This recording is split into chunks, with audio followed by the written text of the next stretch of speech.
కళ్ళతో ఒకరి దిష్టి పెట్టడం సాధ్యమా? అవునండి, కళ్ళతో ఎనర్జీ అనేది బయటికి వెళ్తుంది. దిష్టి తగిలింది, కళ్ళతో కష్టం పెట్టారని మన పెద్దలు ఎప్పుడూ అంటుంటారు కదా, ఇది శాస్త్రపరంగా నిజమే అంటున్నారు. మన బ్రెయిన్ లో ఎప్పటికప్పుడు విద్యుత్ సిగ్నల్స్ అనేవి పంపుతూ ఉంటది. బయో ఎలక్ట్రిక్ సిగ్నల్స్ ద్వారా కళ్ళ నుండి మన ఎమోషన్స్ అనేవి బయటకు వెళ్తూ ఉంటాయి. ప్రేమ, కోపం, ద్వేషం ఇవన్నీ ఎప్పటికప్పుడు జరుగుతూ వస్తాయి. ఇన్ఫ్రారెడ్ రేడియేషన్ మన శరీరం నుంచి సీక్రెట్ గా రేడియేషన్ అనేది వెలువరుస్తుంది ఐస్ ద్వారా. ఈ హీట్ రేడియేషన్ అసలైన ఎనర్జీ. ఇది ఇతరులకు తగిలే అవకాశం ఉంది. Psychological effect, I feel watched అంటారు. మనకి ఎవరు చూస్తున్నట్టు అనిపించడం మన న్యూరాలజికల్ సెన్స్ కి అది తెలుస్తుంది అంటారు. ఇది రియల్ ఫినామినన్ అండి. దృష్టి అనేది తగలడం, కొన్ని కళ్ళు బలంగా తగులుతున్నాయి అని చెప్తారు. ఇది పాజిటివ్ అయినా నెగిటివ్ అయినా కానీ ఎనర్జీ ట్రాన్స్మిషన్ అనేది జరుగుతుంది.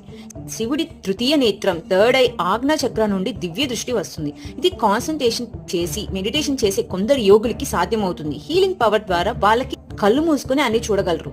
భగవద్గీత ఉదాహరణ, అర్జునుడు శ్రీకృష్ణ దివ్య దృష్టి ఇచ్చి విశ్వరూపాన్ని